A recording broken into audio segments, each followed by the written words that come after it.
President Faust, members of the Harvard Corporation and the Board of Overseers, members of the faculty, proud parents, and above all, graduates. The first thing I would like to say is thank you. Not only has Harvard given me an extraordinary honor, but the weeks of fear and nausea I have endured at the thought of giving this commencement address have made me lose weight.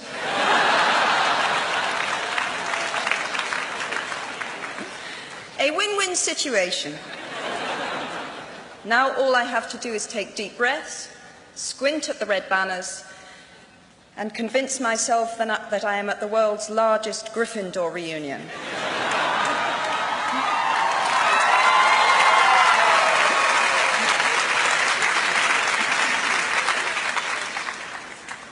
Delivering a commencement address is a great responsibility, or so I thought, until I cast my mind back to my own graduation.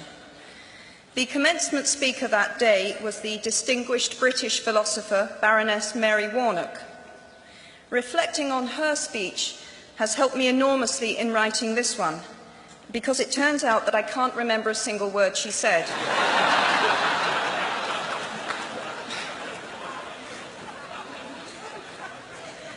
This liberating discovery enables me to proceed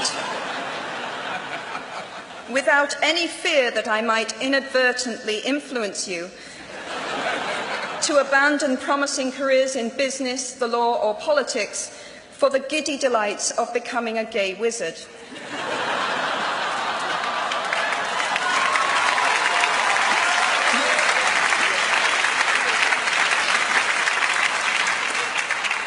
You see, if all you remember in years to come is the gay wizard joke, I've come out ahead of Baroness Mary Warnock.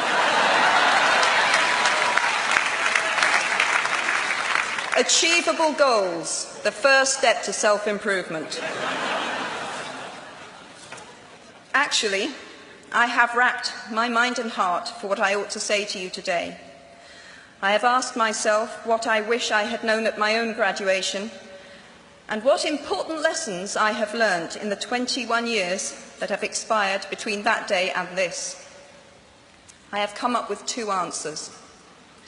On this wonderful day when we are gathered together to celebrate your academic success, I have decided to talk to you about the benefits of failure.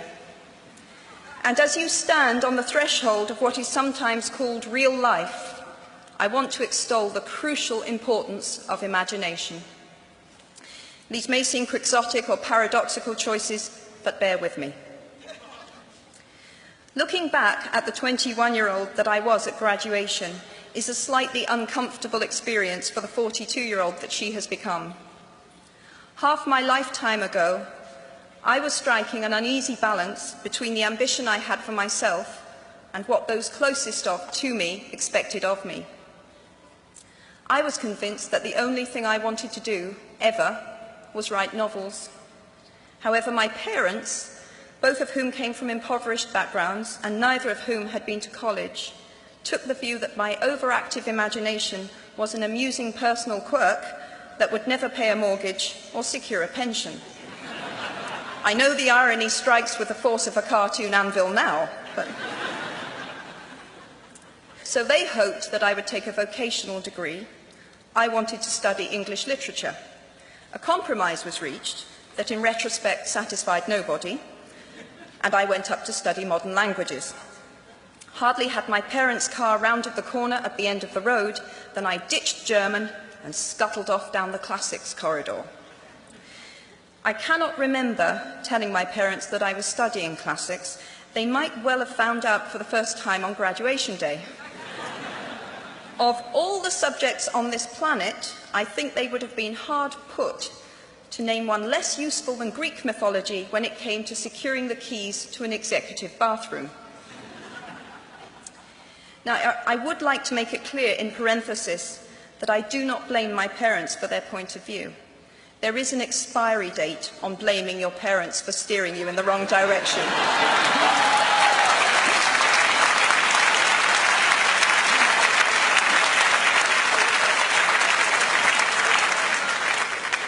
The moment you are old enough to take the wheel, responsibility lies with you. What is more, I cannot criticize my parents for hoping that I would never experience poverty.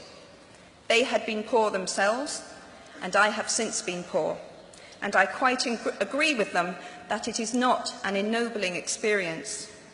Poverty entails fear and stress, and sometimes depression. It means 1,000 petty humiliations and hardships.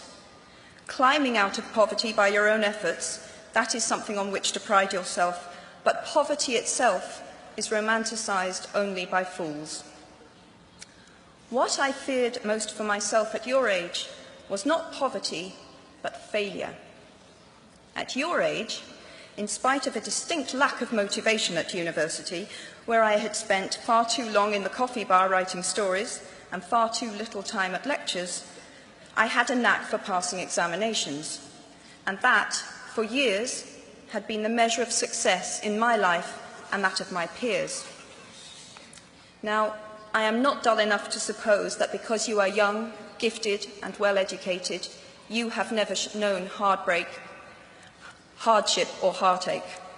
Talent and intelligence never yet inoculated anyone against the caprice of the fates, and I do not for a moment suppose that everyone here has enjoyed an existence of unruffled privilege and contentment. However, the fact that you are graduating from Harvard suggests that you are not very well acquainted with failure. You might be driven by a fear of failure quite as much as a desire for success.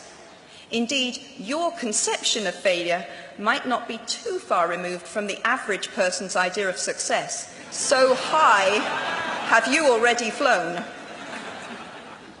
Ultimately, we all have to decide for ourselves what constitutes failure. But the world is quite eager to give you a set of criteria if you let it. So I think it fair to say that by any conventional measure, a mere 7 years after my graduation day, I had failed on an epic scale. An exceptionally short-lived marriage had imploded, and I was jobless, a lone parent, and as poor as it is possible to be in modern Britain without being homeless. The fears that my parents had had for me and that I had had for myself had both come to pass, and by every usual standard, I was the biggest failure I knew.